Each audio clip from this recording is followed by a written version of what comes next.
protests are shedding new light on the environmental disaster in the Gulf of Mexico.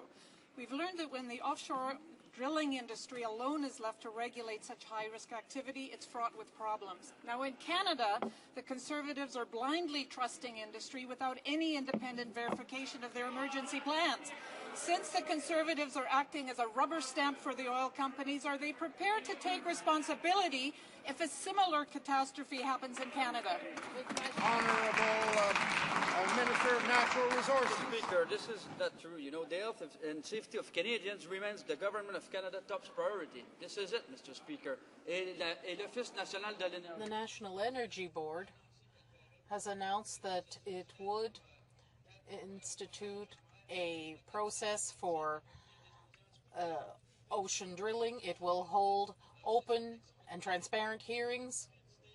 Once again, the opposition is discrediting these credible national agencies. Mr. Speaker, this minister and also the minister's answers yesterday on the oil tanker moratorium just smack of the Conservative culture of deceit.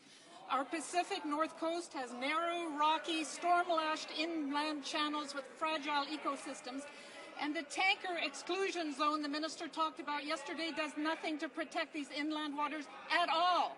Clearly, the Conservatives are planning on opening them up to crude oil supertankers. When will they tell the truth about their decision to put BC's coastline at risk? The Honourable Minister of Natural Resources. Indeed, there is a moratorium off the shore of British Columbia. But with regard to this question,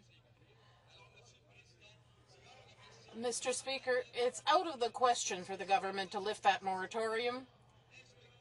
This is very strictly inspected and monitored. It's out of the question that this moratorium be lifted. Stop politicizing this just to scare people. The Honourable Member for Laurier-Sainte